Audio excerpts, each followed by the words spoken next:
Welcome to the Real News Network. I'm Lynn Fries in Geneva. The question is often posed whether trade and investment is a zero-sum game among nations, between Mexico, for example, and the U.S. South Center chief economist Yilmaz Akyuz says he doesn't think nations are the correct focus here.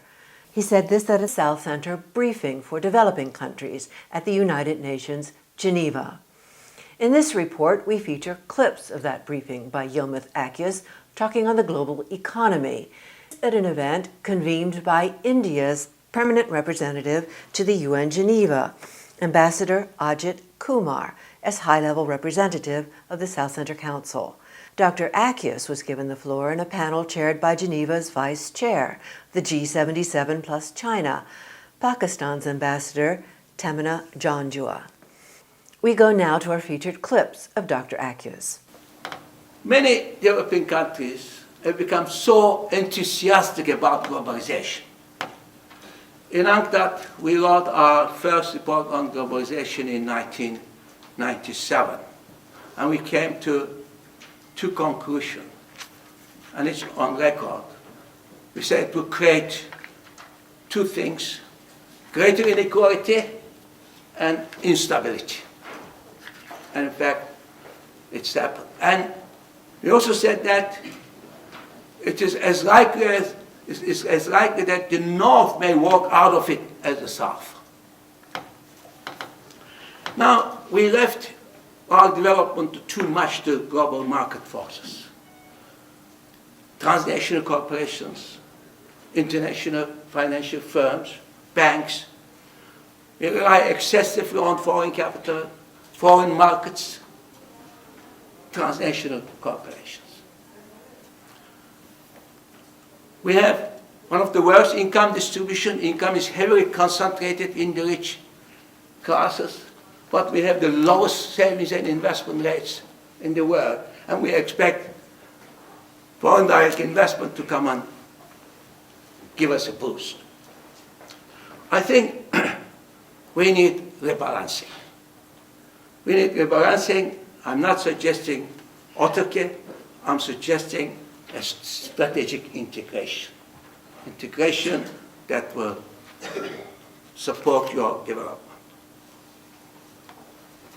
Since Mr. Trump won election, there is a concern among developing countries about the retreat from globalization, dismantling FTAs like PPP or NAFTA. Now, first of all, PPP was not about trade. It was more about the transnational corporations finding a free space to enter without any interference from national or international bodies in their operations. NAFTA, I circulated a short executive summary of a paper on NAFTA. Under NAFTA, 20 years, Mexico grew 19%. And in terms of growth performance, Mexico was 18 out of 20 countries. Before NAFTA, 20 years, Mexico grew 97%. Mexico exporting manufacturers without producing them, without creating value added. Without trade deficit, not in the overall, but in manufacturers. It is poverty, technology, productivity, performance is not very encouraging. So I would have expected Mexico to have a second thought on NAFTA rather than the United States.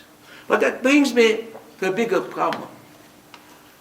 Everybody seems to be unhappy. The US is unhappy, and Mexico should be unhappy about this.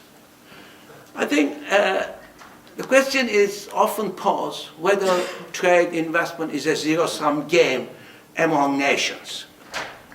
But I don't think nations are the correct focus here. I think it's not nations that lose or gain. It's people, corporations, workers, banks. So perhaps we should focus more on these than on the implication of trade or FDI for nations as a whole. Okay? So, in other words, we should move from a nation-based analysis of globalization to a class-based analysis of globalization. That clip was from Dr. Akyuz's formal statement.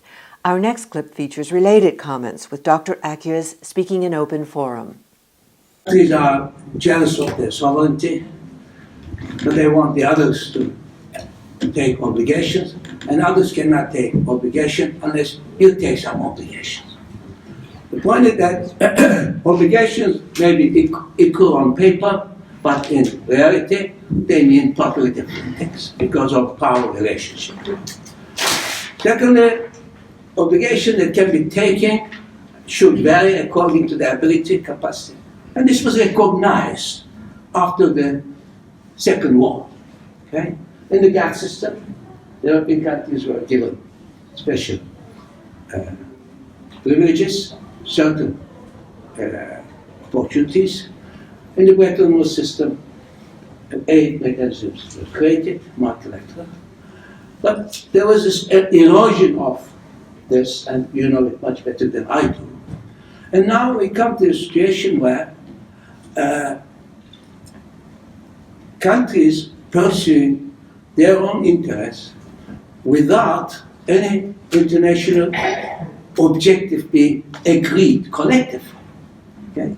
There's a lot of rhetoric about development agenda and all that. I worked in the UN long enough to know that. But it's quite empty. It's quite empty. How do you discipline big powers multilaterally? It's very difficult to do it. You cannot create alternative institutions to IMF or WTO. They won't be even second best. We had Chiang Mai initiative. No one used it.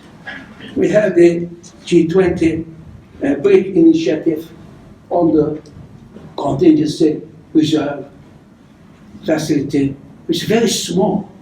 So we cannot really create certain alternative to multilateral institutions and mechanisms.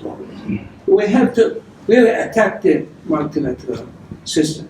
Now I think our best friends in this respect are ordinary people.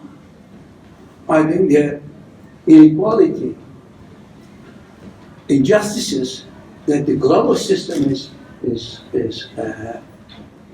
producing will take a lot of people on our side. And I think, ironically, it is on that ground that Trump won the election.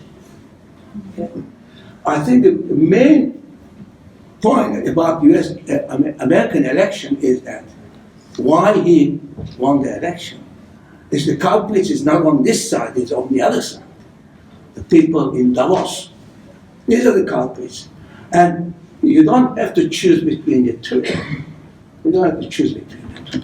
So it's very difficult for the European countries to impose multilateral discipline. Actually, IMF has never imposed multilateral discipline on anyone except those who borrow for it. Okay. Before the ink dried, Brits devalued the currency without asking IMF, even though that was me. What is a major big political question? And that is, in fact, as I said at the beginning, it should be dealt with not on the basis of nations, but society at large and the corporations and others who really drive this process. Globalization is a process driven by corporate interests in the trade negotiations. You know it quite well. How TRIPS came into existence, and it is. So we need some mechanism to reduce the power of finance, power of corporations, and that power of finance could be in India, in China, as well as in the United States. The power of corporations could be everywhere. We have to leave it there. Special thanks to the South Center and to South Center Chief Economist Yilmaz Akyuz. And thank you for joining us on the Real News Network. Details of the full event is posted on the South Center website. This briefing by senior experts from the South Center was intended to give ambassadors and delegates of developing countries' missions in Geneva a good overview of global economic conditions and prospects and linkages to major multilateral policy negotiation processes, negotiations that developing countries will be actively engaged in at the World Trade Organization and the World Health Organization, for example, with significant implications for developing country broader development goals and objectives.